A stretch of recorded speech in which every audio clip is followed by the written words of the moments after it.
city's approvals is true for financial approvals, for example, mortgage. We know about mortgage transactions. In our industry, which is energy, soft cost for a solar project is 40% of the total cost of the project. So it costs more to approve a solar project and build it, and we'll talk about the entire process, than what it would take for a customer in India or China to build it. So it's like twice the price here. And so going out to the soft cost of transactions around real estate, I see is the key for a lot of startups. Absolutely. And now speaking of startups, thank you, Ben. yes, of course. Let me start with very briefly a big trend to kind of like very small, kind of immediate. The bigger trend is when we look at the digitization of all the things we use, right? Remember, 30 years ago, the technology is the computer, is the mainframe desktop. Over the years, it goes smaller and smaller until something that we're on our wrist, probably later will implant in our brain. On the other direction, things become bigger while the living environment becomes smaller, right? So if you look at Tesla, if you look at the manufactured home, it's a smart technology. So the evolution of technology is also getting the other direction. So what I see in a major trend is that there will be a Tesla or Apple for smart home. We will purchase a home, going to ship into a container to our backyard within 2 days. Your house will be there. Then you start to buy like your iPhone, buy all the accessory to your home that's made in a standard platform. That might come in 3, 5, 10 years, but that's the big direction we are seeing. Coming back to my backyard. So the law just passed on the ADU. There's so many people say, wow, you mean I can build a little ADU in my backyard? But how do we start? How do we get the architecture, the city get a permit? So they are starting a very healthy industry, helping people to do the one-stop shop for a ADU. Finally, going back to my mom, so the one company we are investing early stage is the ADU for mom. So many people say, okay, I want to welcome my mom to my house, but we don't want her to kind of really interact too much in the house. So we're going to build a senior housing designed for backyard ADU, focus on kind of the granny unit. And that, I think, is a major trend happening right now. And there's a lot of startups in this space right now, not as many as there should be, but there's still a lot of them that have very wide applications. The issue with wide applications is they take a lot to scale. And what are some of the strategies that a PropTech startup can take to scale rapidly? Yes, so we are a PropTech startup. We face the same challenge when we started the company, where obviously solar is a vast space. We decided to focus on homes and then go on to commercials. We picked the segment and we then moved our business around additional segments. But I will kind of take a step back to my days when we started the company 7 years ago. We kind of did everything that traditional venture investors would avoid. One was to think global. You're always told to think local and kind of solve a problem in one country before you look outside. We found the solar ecosystem is the same in every country, so we kind of did not do that, and we took a hit with not doing that, but then really helped us when COVID hit, because now everybody needs the platform in every country. So you kind of have to think about your own space and see where the opportunities. The other thing I will mention is a lot of startups spend a lot of time scaling through sales effort, hiring people and raising rounds of money to fund the sales and marketing before the product is ready. And so we spend extra years building the product instead of hiring the sales talent to sell it. So now I think the time to hire sales has come for us. It's taken us many years, of course, to get there, but the return on that service is very big. I also think scaling is really important. So when the company's ready, you do need to kind of hit that trajectory. And I think some of the tried and true approach, right, for soft tech applied to PropTech, which is really looking at what are the right channels to get to the market that you're going after. Is it working with very large contractors and subcontractors, if that's the area that makes sense? Or is it working with other distribution partners? There are lots of, if you think of the whole ecosystem, there are lots of players involved in real estate, and which one really has the presence in the market you need, and kind of build the right strategic relationship with that. Okay. Now, you mentioned that there's a lot of parts of real estate, and that's very true, because PropTech has to interact with so many different industries. When you're looking at building, there's financing involved in it. How do you think PropTech can better integrate into the ecosystems of fintech, as well as other systems that need to successfully manage or build a property? I'll take a stab. Since I'm responsible for financial services here, I think really working with your financial services partners is very important, right? To flip the conversation, from a financial services point of view, real estate is another asset class. It's one way to look at it, right? And it's been booming, but yet I think we're going to a very interesting period right now, where I think really building the right relationship with the right financial services partner, and to make sure that they are as incentive for this project to be successful as you are, right? So you have to remember that they can be your friend, they're not your enemy, right? And then finding the right partner to help you and keep them updated, I think is really, really important, especially if you start hitting some bumps along the way. They want you to be successful, they don't want you to fail. When you fail, it hurts them just hurt you a lot, but it will hurt them. Right? So having that relationship, having a trustful relationship, in our industry, solar is financed. For a home, you can get a credit union loan, you can get specialty loans. So one of the things we did is we integrated with different measures early on. Obviously, the customer decided. I think integration of a platform, PropTech to the ecosystem would have help that the partnership aspect. Obviously, you can integrate with ideally the cities or Google. That's beginning to happen. So, but I think it's only like in 20 cities now that are online permits integrated to platforms, and the government is pushing it. I don't think that's happening yet for home building or something like that.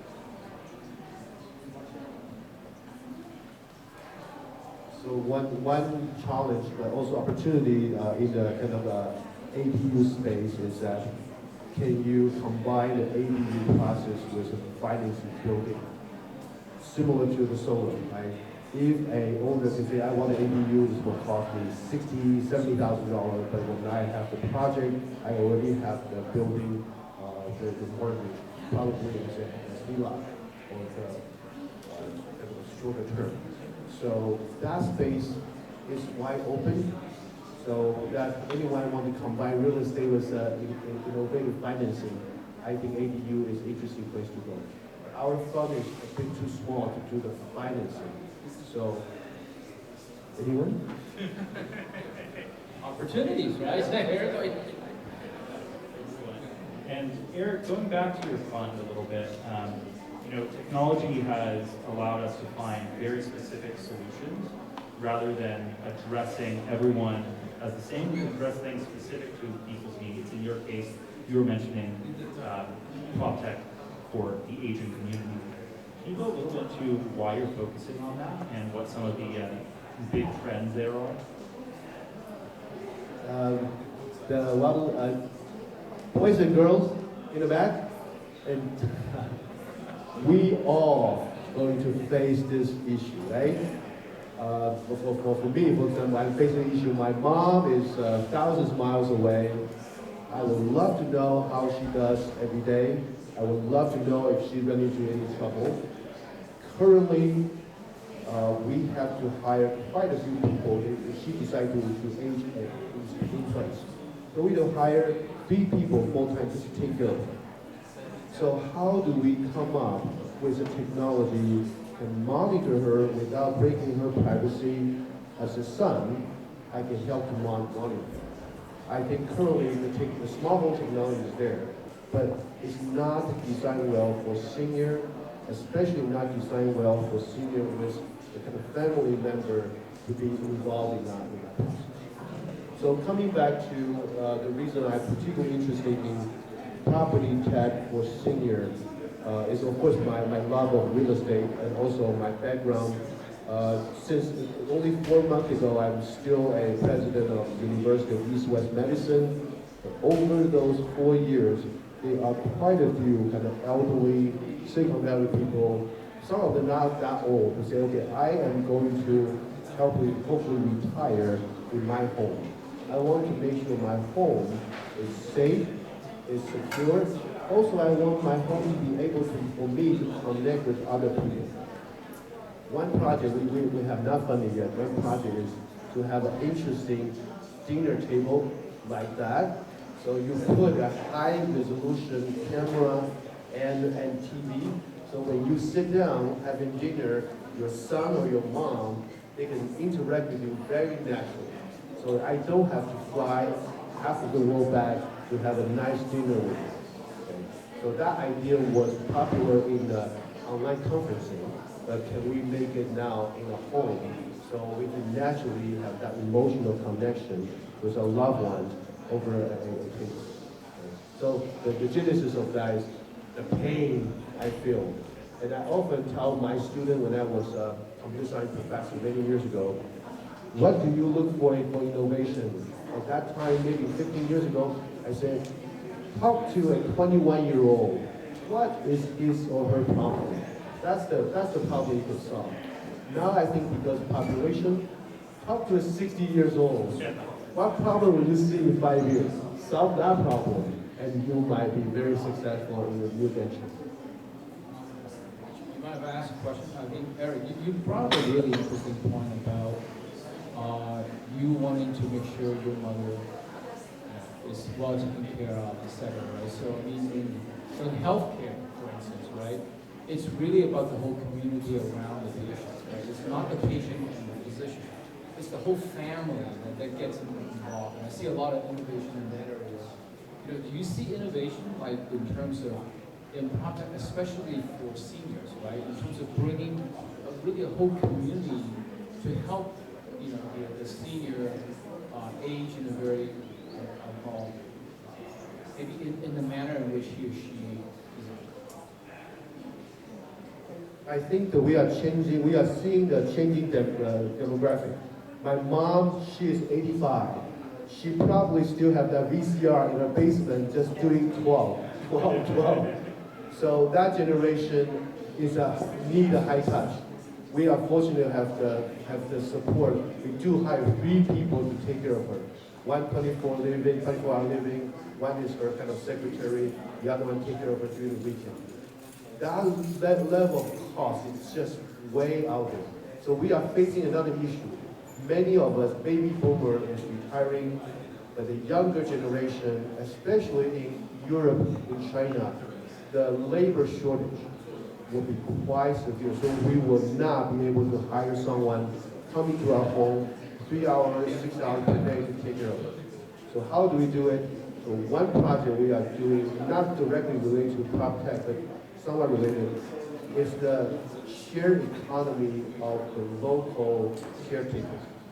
Many of us do not need hours per day, but we like someone we know, we trust, can come in here when we need to move in the refrigerator, when we need someone to take care of the house, or even cook a meal.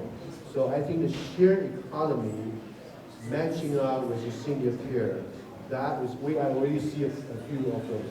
No one dominates that yet, but I think that's definitely something we are looking at. Excellent. And going more into specific subsections for all of you, is there a specific area of PropTech that you think is ripe for innovation but hasn't been tapped yet? I'll start. Since I got the mic. You have the mic. I got the Perfect. mic here.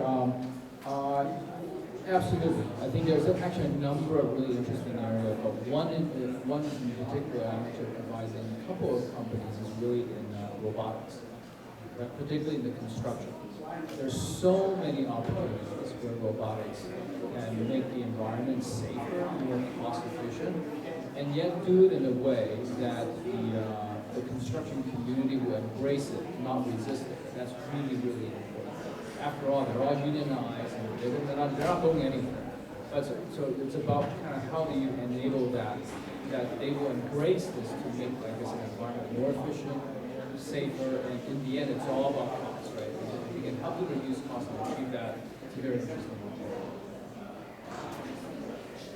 I think that too.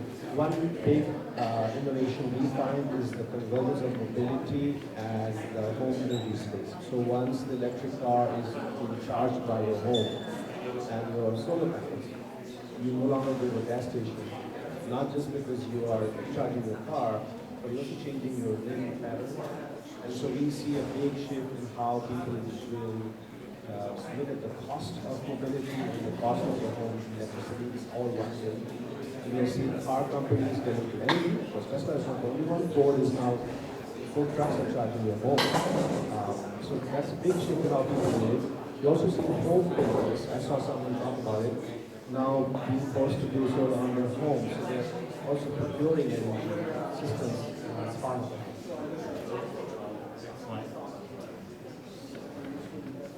Because I'm so interested in aging, now we have to take care of my mom, and also my sinister sister always remind me, you look at mom, because that's a preview of you. And I also told her, yeah, also a preview of you. So smart home has become very popular. You know, there are many innovations, many of them off the shelf. But can we adopt the smart home platform, particularly for senior living? Which means, first, reduce the time you have to maintain. We probably don't want to go through every device every year, change that 40, 50 devices for family every year. Second, we would like our loved one able to access those, not just us. The third one is very easy to use. Bigger font, put it on the bigger display, and also make it ultra reliable and self-update. So those are the things that I think is right for someone to integrate existing technology and adopt it to a huge population moving towards aging of home. And I'm sure anyone here has ever tried to help a parent or grandparent download CDs onto iTunes. That's no easy task. And just as a last question, we're a little short on time here. We touched on this a little bit in the beginning, but what do you think is one or two major ways that everyone's lives are going to change within 5, 10 years, the long-term prospect for the average individual? How will their life be changed by PropTech?